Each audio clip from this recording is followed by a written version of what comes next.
Aurtengo Sanferminetan 10 urte beteko dira, 5 gizonek tartean Guardia Zibil batek eta militar batek emakume bat taldean bortxatu zutenetik. Lagun taldeak atari batera eraman zuen 18 urteko emakume bat, eta bertan bortxatu zuen. Erasoa grabatu eta gertatutakoaz harro hitz egin zuten gero WhatsAppez. Manada izeneko talde bat baitzuten bertan. Bortxaketaren bideoa denbora luziz izan zen bilatuenetako bat pornografia atarietan. Erasoa hark oihartzun handia izan zuen gizartean, eta bereziki epaiketako lehen ebazpenaren ondoren piztu zen haserreak izugarrizko protesta olatua eragin zuen. Milaka pertsona atera ziren kalera, indarkeria matxistaren aurrean sistema judizialak emandako erantzuna salatzeko. Auzia inflexio puntu bat izan zen eraso matxisten aurkako borrokan. Ordura arte isilarazitako eztabaida batzuk erdigunean jarri eta kontsentsu sozial berriak bultzatu baitzituen. Zer gertatu zen 2016ko Sanfermin haietan? Zer aldaketa ekarri zuen auziak? Aldatu alda egoera? Bai, uste dut inflexio puntu bat izan zela. Cuando fue la sentencia fue algo totalmente visceral, intuitivo, y nos toca repensar y volver a las respuestas en las calles, alzar y elevar el nivel de respuesta.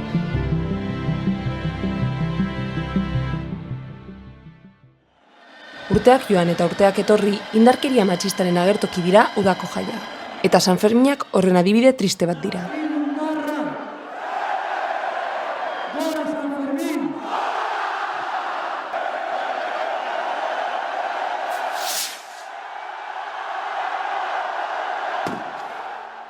Manada auziaren aurretik, Nagore Lafangeren erailketak lehen aldi bat eta gero bat markatu zituen. 2008ko festetan erail zuen Diego Llanesek, bera bortxatzen saiatu ondoren. Esango nuke Nagoreren erailketak eta momentu horretan sortu zuen erreperkusio mediatikoak eta baita ere kale mailan mobilizatu izana, nolabait izan zen indarkeria matxistaren existentzia beraren aitortza, ez? Gertaera beraren bortizkeria. Bueno, pues hori, bortxaketa saiakera, jipoitu izana, erail izana eta eta gero gorpua erron abandonatu izana, inpaktu handia sortu zuen eta nolabait nik uste dut gizartea astindu zuela, ez? Hor ezin ukatu ere kasu honetan gizon honen klase posizioak izan zuen garrantzia. Osea, berak 130.000 euro jarri zituen mahai gainean epaiketa aurretik, bere klase bereko abokaturik garestiena kontratatu zuen, genean eman zituen 9 urte kartzelan, hor ikasi egin zuen, eta gaur egun osasun publikoko psikiatra da gizon hau. 8 urte beranduago, 2016an, Manadaren erasoa izan zen. Jose Ángel Prenda, Alfonso Jesús Cabezuelo, Antonio Manuel Guerrero, Jesus Escudero eta Ángel Bozak neska bat eraman zuten atari batera. Eta taldean bortxatu zuten. Mugikorra kendu zioten gero. Egunean bertan jarri zuen salaketa emakumeak, eta hainbat ordura atxilotu zituzten bortxatzaileak. Haietako bat, Antonio Manuel Guerrero, guardia zibila zen, eta beste bat, Alfonso Jesús Cabezuelo, umeko militarra. Erasoa argitara atera bezain pronto, erantzun sozial handia izan zen Iruñean. Sanferminek irau bitartean hasi ziren lehen mobilizazioak, eta milaka pertsona atera ziren kalera indarkeria matxista salatzeko eta emakumeek jaietan jasaten duten biolentziari buruzko eztabaida erdigunean jartzeko.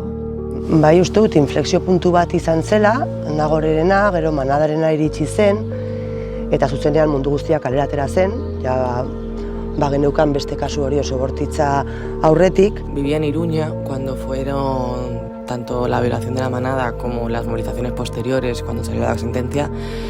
Me pilló estudiando en la universidad, estudiando la carrera, y tendría como unos 21 años, debería de tener más o menos. El grandísimo nivel de violencia que tuvo el caso de la Manada, dónde fue y cómo se trabajó y cómo fue la respuesta a nivel inmediato, hizo que el movilizarse y el salir fuese una cuestión totalmente directa. Manadaren kasua ez zen soilik 5 gizonen aurkako salaketa bihurtu. Sexu indarkeria ulertzeko moduaren inguruko eztabaida sozial indartsu baten abiapuntua izan zen. Kaleetan, edabidetan eta sare sozialetan piztu zen eztabaida publikoa, eta epaiketa horren edapen bat izan zen. Hasieratik arreta ez zuten erasotzaileen jokabidean bakarrik jarri. Biktimaren portaera bihurtu zuten eztabaidagai. Ezagunak dira Manadaren abokatu Agustin Martinezek epaiketan esandakoak. Pretender extraer de la expresión gemidos y jadeos dolor es simplemente un ejercicio inadmisible. Komunikabide askok eman zioten ahotsa, eta adierazpen beldurgarriak egin zituen. ¿Está diciendo que las relaciones eran consentidas? Lo que tres jueces consideran firmando 2 años. abuso sexual y 2 agresión sexual. Es que lo llevo diciendo 2 años. Perdóneme, lo único que le parece mal entonces es que se fueron sin despedirse y que lo robaron el móvil. Bueno, ciertamente, en relación con esto, evidentemente sí, claro. Biktima kalera norekin atera zen eta erasoren ondoren bere eguneroko bizitzari nola heldu zion, auzitan jartzen ere saiatu ziren bortxatzaileen defentsatik. Eta detektibe pribatu batzuk kontratatu zituzten emakumea kontrolatzeko. Horrek are gehiago indartu zuen eztabaida. Nola epaitzen dira sexu erasoak? Zer eskatzen zaio biktimari bere hitza sinesgarria izan dadin? Eta zer ulertzen du justiziak adostasun eta indarkeria gisa? Erasotzaileen WhatsApp taldeko edukiek arreta berezia ekarri zuten. Aurkitutako bideo batzuetan, manadako laukide ikusi itezkeen konorterik gabe zegoen emakume bati ukituak egiten Kordoban. Eta mezu batean ikusi itezkeen erasotzailetako batek Iruñako bortxaketa izan baino ordu batzuk lehenago, San Ferminetan Boston artean emakume gizen eder batekin txortan egiteaz hitz egiten zuela. Edukiak ez zituzten froga gisa onartu epaiketan. Erasoa jasan ondoren, biktimaren izena bizenak, helbidea, irudiak eta abar zabaldu zituzten. Eta auzitegi ezarago ere, eztabaidagai bihurtu zen, ea gertatutakoa bortxaketa izan ote zen. Natxo Abad kazetariak adibidez, inkesta bat zabaldu zuen momentuko Twitterren. Bortxaketa ala adostutako harremana izan ote zen galdetuz. Kasuak beraz, agerian utzi zuen, sexu indarkeriaren aurrean oraindik ere bizirik dagoen susmoaren kultura hori. Biktimaren hitza, jokabidea eta bizitza pribatua etengabe epaitzen diren bitartean, fokua sarri kentzen da erasotzaileen gainetik. Debemos condenar y condenamos a José Ángel Prenda Martínez como responsable en concepto de autor de un delito continuado de abuso sexual.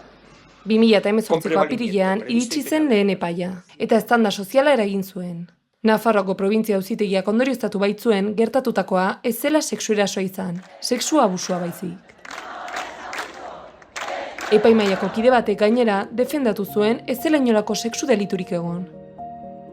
Cuando fue la sentencia fue algo totalmente visceral, intuitivo y luego con una capacidad para hacer un giro y una lectura política muy acertada que permitió que ese lema, ¿no? El de no es abuso, es violación, calase tanto a nivel social que se pudo capitalizar mucho ese enfado y esa rabia que se sentía la gente por la violación en sí, por el grandísimo nivel de violencia, porque había sido en sus fiestas, y esos elementos son clave para entender por qué ese caso y no otros pudieron tener esa grandísima impacto movilizatorio.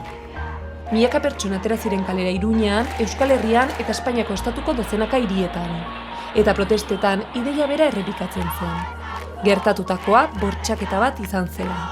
Las movilizaciones fueron absolutamente masivas y te encontrabas con gente en esas manifestaciones que estaban ahí por motivos muy distintos. Había ahí una línea roja que era que por un lado, ¿no?, te violaban en las fiestas y luego después te viola la justicia cuando ni siquiera te da el beneplácito de llamar violación a lo que era una violación y descatalogarlo y ponerlo como abuso, ¿no? Eztabaidaren muinean galdera juridiko bat zegoen. Garai hartako legediaren arabera, sexu eraso bat aitortzeko beharrezkoa zen indarkeria edo intimidazioa egon zirela frogatzea. Auzitegiaren arabera, kasu honetan, ez zen behar bestelako frogarik egon. Kaleko protestek ordea, kolokan ipini zuten planteamendu hori, eta sexu delituen inguruko legedia aldatzeko eskaria gero eta ozenago entzuten hasi zen. ¿Cómo puede ser que una violación solo sea cuando es violencia física y la intimidación y la presencia de 5 hombres enrinconando a una tía? ¿Cómo no podía ser eso violencia? Es que de facto era decir que no existía la violencia machista. Eso es lo que significaba el quitarle el nombre de violación. Y eso era una cosa muy rara que nos enrabietaba soberanamente. 2019an auzitegi gorenak epaia berrikusi zuen.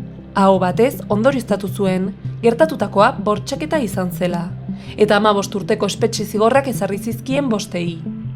Kartzelan daude gaur egun. Urte batzuk geroago, eztabaida eta erantzun sozialak aldaketak ere ekarri zituen. Sexu abusuaren eta sexu erasoaren arteko bereizketa desagertu zen 2022an onartutako legedian. Eta adostasuna bihurtu zen sexu delituen ardatz juridikoa. Dena den, eztabaida eta polemika berriak ere ekarri ditu horrek. Soilik baietz da baietz izenez ezagutzen den legearen hutsuneak probestuta, zigor murrizketak eskatu zituzten berriki manadakoek. Eta iaz jakin zen, eskaerak onartu dituela Nafarroako auzitegiak. Zigorrak urtebete jaitsi dizkie. Hamarkada bat igaro da manadaren kasuak kaleak bete zituenetik, eta sexu indarkeriaren inguruko eztabaidari buelta berri bat eman ziotenetik.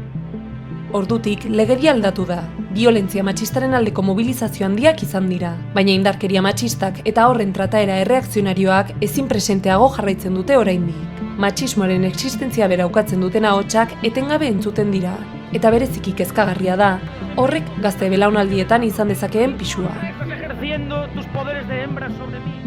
Indarkeria matxistaren kontra kaleak hartzeko beharrak ez dirudi iraganeko kontu bat. No quiero ser negativista, pero sí que es cierto que creo que a nivel social hay cierto agotamiento y se ha producido un fenómeno de normalización de las violencias y también de las respuestas.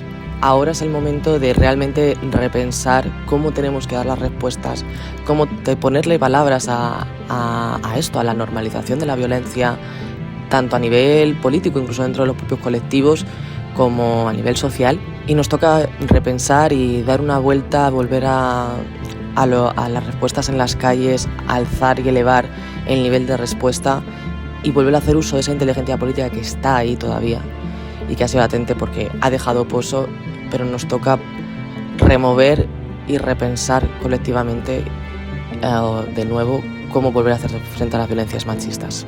Zer egin dezakegu emakumeok honen aurrean, nik uste kaleak hartu halako zerbait gertatzen den bakoitzean eta antolatu gizarte berri bat edo sistema berri bat eraikitzeko bidean. Ez bada gizartea errotik aldatzen, uste dut matxismoarekin akabatzea ezinezkoa izango dela.